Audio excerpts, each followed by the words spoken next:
Saya Bligo dari RT 1 RW 7.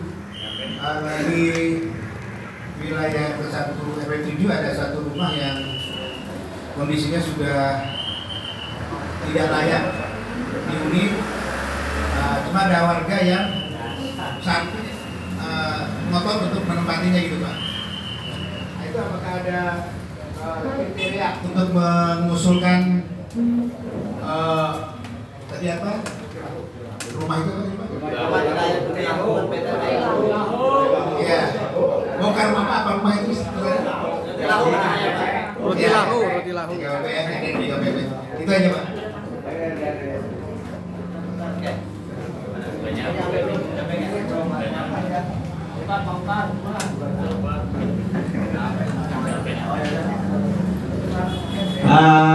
Pak Dwiko, untuk rumah tidak layak ini, kadang ini kalau di Mas Permai, kadang suka ada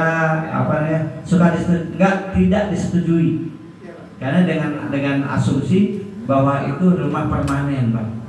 Tetapi kalau misalnya ada rusaknya kebencanaan itu masih bisa Pak. Tapi kalau misalnya rumahnya bukan karena bencana, itu susah Pak untuk kita lakukan, bisa masukkan ke ruti lahu. Jadi tunggu ayah hujan, belum lapor ke desa Pak. Saya atau Bapak yang penting Bapak usulkan dulu ke desa, nanti akan lihat. Ini masuknya mau ke bencanaan atau mau ke atau ke ruti lahu, itu tidak bisa Pak. Kriterianya tidak masuk. Demikian Pak. Jadi kalau mereka masih mau menghuni, yang ini juga ke mereka, apabila ada kejadian apa-apa di luar tanggung jawab Pak RT dan Pak RW. Walaupun memang ujungnya tetap memang lo naik bencana mah kurang kena main kena gitu. Tapi minimal kita udah kasih warning. Nah tinggal Bapak kalau misalnya ada rumah seperti itu, silahkan dikoordinasikan dengan desa. Barangkali nanti kita bisa bantu support dari kebencanaan. Karena kalau untuk RT lahu kita sudah 2 tahun berturut-turut tidak ada support Pak. Ini tuh tidak ada kegiatan ruti lahu. Ya, masing-masing ya. Ya gitu ya Pak Eda ya. Pak Eda ya. Oke, mangga. Yang lainnya?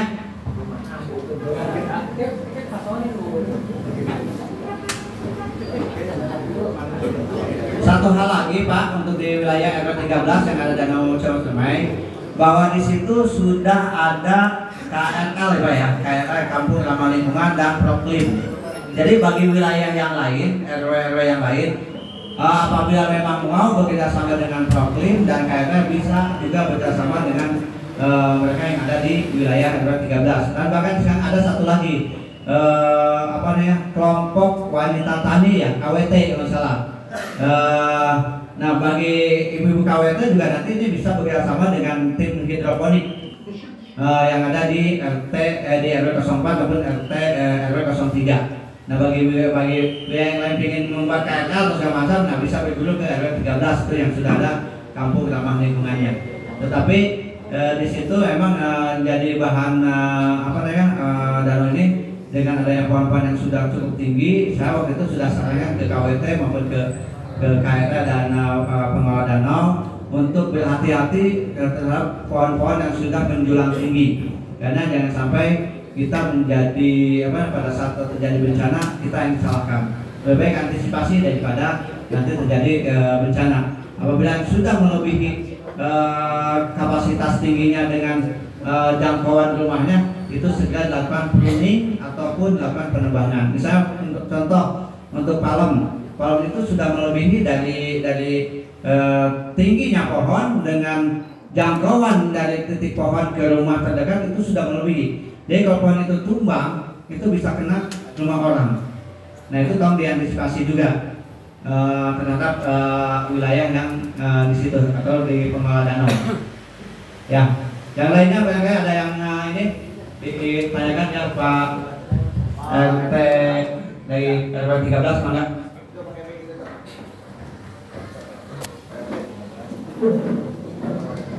Pak RT 01.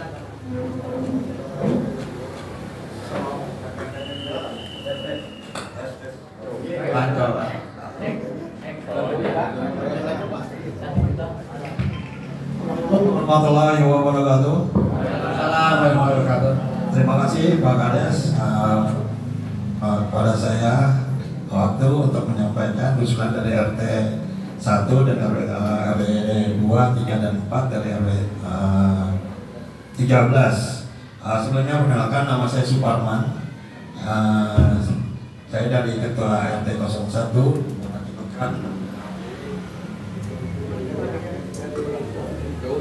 mewakilkan PRW 13 karena beliau hari ini tidak bisa hadir karena sedang ada rapat di kantornya. Dari RT 1 Pak, kita itu kemarin kena puting beliung pada tahun 2023 ya. Itu lapangan kita sempat patah, yang sangat patah ininya dalam sekali. Kebetulan kita dengan warga sudah sedikit memperbaiki. Foto-foto sudah saya kirim ke Pak Sekdes. Kita bersuadaya dan kerjasama gotong royong dengan warga itu sudah mengurung, dan lapangan ini sangat berguna sekali. Dan lapangan RT 1 ini bukan hanya warga kami yang bermain. Dari SD Anur pada saat istirahat juga bermain di sana. Dari warga Cibinong, anak-anak juga bermain di sana. Jadi kondisi lapangan ini sekarang dari ini kurang layak lah, nyaman untuk mereka bermain. Di mana RT 1 ini kita sudah karakterisasinya sudah bagus Pak. Mereka bermainnya juga sudah peningkatan prestasi bolanya, futsalnya bagus. Terus antar warga itu sudah akur gitu bermain, baik dari yang kecil maupun yang dewasa. Dari mana tahun kemarin ini kita ini tahun 2004 RT 1 ada 3 orang yang ikut sukseskan Porcam futsal di kecamatan, yaitu kita ada 3 orang, Muhammad Likar, Daud, dan Dodon. Jadi itu perhatiannya. Terus yang kedua ini Pak, untuk bertilahu ya Pak, tadi dinyatakan bahwa itu kalau di komplek itu tidak bisa diajukan. Tapi kan kasihan ya Pak, kalau dia statusnya itu sudah sepuh, terus ya anaknya juga kayak ekonominya nggak bagus, jadi seandainya terjadi musibah baru dapat bantuan, ya kasihan juga gitu Pak ya. Dan dia tidak bekerja dan hanya mengharapkan bantuan dari anaknya yang keluarganya juga nggak mampu juga gitu Pak.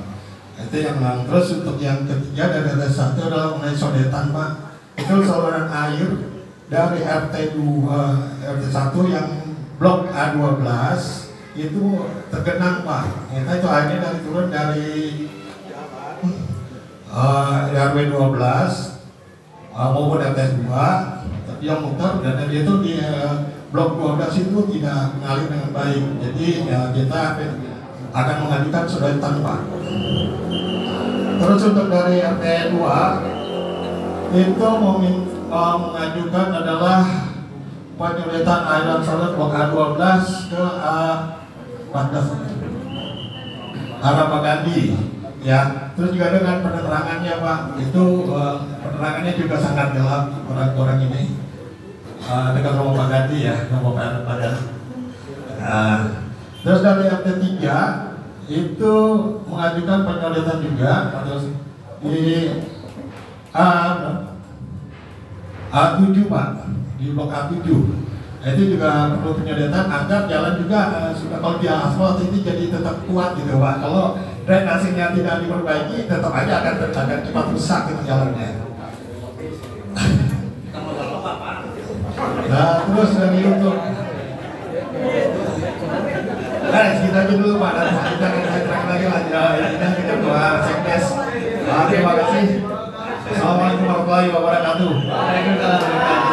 Untung disuruh lama-lama langsung itu. Wow. Oke Pak RT, coba saya tanggapi ya. Tadi untuk pertama untuk lapangan RW 13. Nanti saya akan cek coba Pak yang sana ya. Akibat kemarin ablasi, apa memang bisa kita bantu nggak dari sekolah dari desa? Kalau nanti bisa, insya Allah nanti kita coba aturin Pak. Kalau jumlahnya nggak sering nggak begitu banyak, insya Allah nanti saya bisa masuk aturin dari desa untuk lapangan ya. Kemudian untuk kayak rumah tidak layak huni Pak. Tadi kembali lagi Pak. Emang apa kita kadang-kadang terbenar itu ya aturan. Manakala sudah masuk aturan, nah itu yang tidak bisa kita tabrak Pak. Aturan itu memang sudah mengikat. Jadi kalau kita tabrak, ujung-ujungnya kita yang kena. Niat baik kita itu, kembali tadi yang bilang, niat baik kita itu bagus, tetapi kalau nggak nabrak aturan, otomatis itu tidak bisa. Contoh misalnya kayak ini Pak, kemarin waktu zaman BLT dari kita misalnya waktu zaman 600.000 ternyata kita bagi dua dengan 2 orang supaya atau dia dapat KPM-nya banyak, dibagilah tidak 600.000 tapi 300.000 itu menyalahi aturan Pak, niatnya baik supaya merata, tetapi itu menyalahi aturan. Contoh pun dari Tilawu itu Pak. Tapi tadi yang saya bilang bisa kita coba nanti usulkan melalui BTT Pak. Jadi bantuan melalui DPKPP. Karena kalau untuk Tilawu aturan itu tidak bisa Pak. Apalagi perumahan. Kadang kalau rumah di lembur pun sebenarnya aturan yang ini itu misalnya intinya keramik, rumahnya keramik, punya motornya 2. Itu kalau dari aturan itu termasuk orang mampu sebetulnya. Jadi kadang-kadang tapi kita masih bisa kita lihat juga bagaimana kemampuan dia perolehan pendapatan.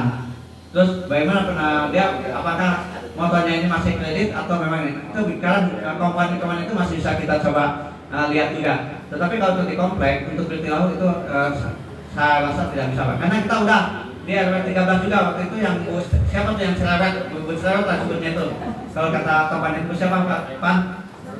Nah itu nggak bisa Pak. Kita udah tracking ke sana, udah lihat gitu kan dengan tim dari BPBD. Nah itu untuk Tilawu tidak bisa. Tapi untuk kalau bisa masuk ke bencana, insya Allah masih bisa. Tadi kita tunggu dulu, atau kita kawal dulu. Rusaknya di bagian mana? Kalau masuk ke spotnya bencana itu masih bisa melalui BTT, DPKPP. Ya, Pak itu ya. Kemudian tadi untuk sodetan. Nah, sodetan ini saya perlu lihat dulu nih sejauh mana tingkat kesulitannya, sejauh mana juga untuk pembuatan sodetan itu apakah bisa datang tidak, misalnya nabraknya terlalu banyak yang ditabrak misalnya 5 orang saya rasa betulnya tidak bisa, tapi nanti kita akan lihat dulu kemasi aliran airnya. Dan satu hal juga Pak di komplek ini yang jadi kadang-kadang tuntutannya biar ini jalan lancar dan lain lancar, tetapi kewajiban mereka, hak mereka itu diabaikan ini bukan hak mereka, hak jalan gitu ya.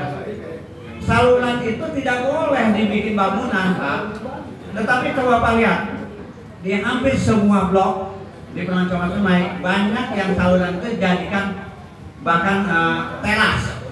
Contoh di RW 13 itu yang rumahnya bulir ke arah barat Pak, itu air selalu tergenang Pak, selalu keliling gitu Pak. Tetapi di pertengahan itu banyak yang dibuat bangunan Pak, sehingga air itu tidak ngalir. Bapak perhatikan ya coba di situ ya. Jadi saya biasanya kalau ada apa itu pasti saya udah keliling Pak. Jadi saya tahu permasalahan ini tidak ngairnya karena memang salah satunya adalah penyebabnya itu dibuat bangunan di atas.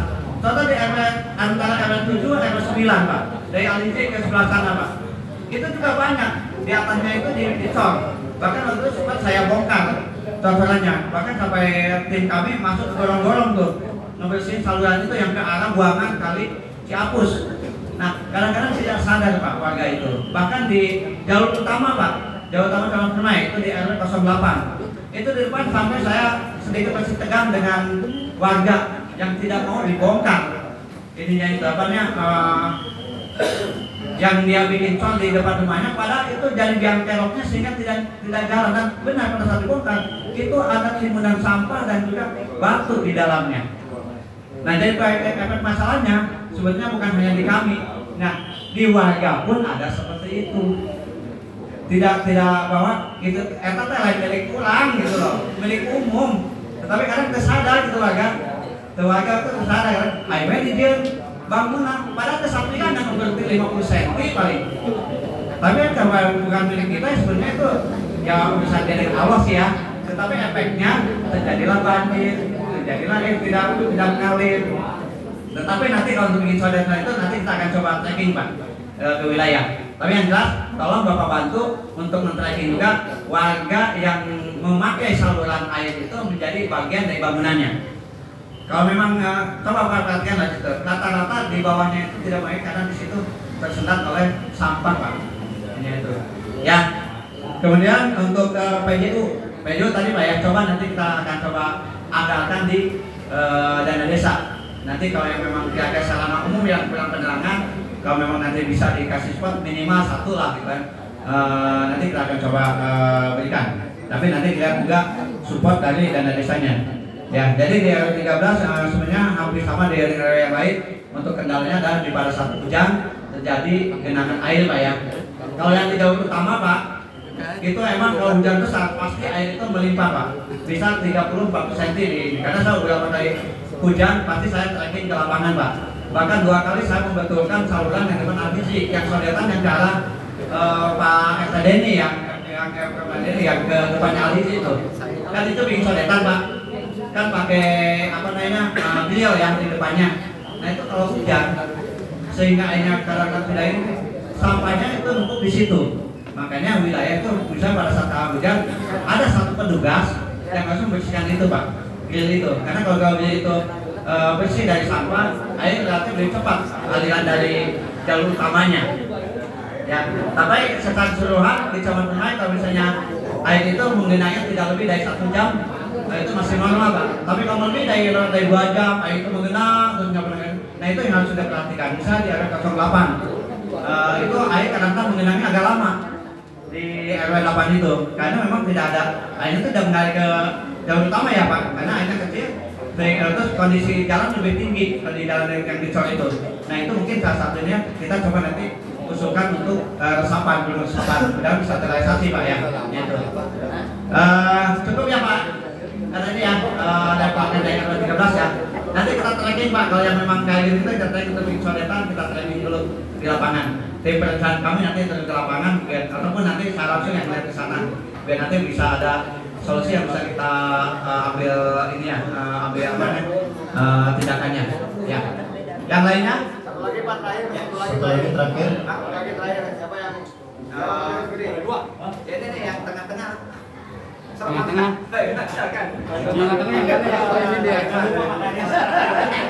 Karena Pak Iman baik duluan yang atuh. Bisa Steven juga. Ke depan Pak. Bismillahirrahmanirrahim. Assalamualaikum warahmatullahi wabarakatuh. Hatur nuhun Pak Kades atas kesempatannya. Tadi Pak Kades sudah menyinggung sedikit KRL. Jadi mungkin mohon izin Pak Kades sedikit sosialisasi tentang KRL. Ya. Jadi KRL ini adalah Kampung Ramah Lingkungan. Ya. Ini sebenarnya sangat sejalan dan selama ini alhamdulillah Pak Kades support dengan program desa terkait adaptasi terhadap perubahan iklim. Jadi Kampung Ramah Lingkungan itu fokus kepada 3 hal. Yang pertama ada kegiatan adaptasi.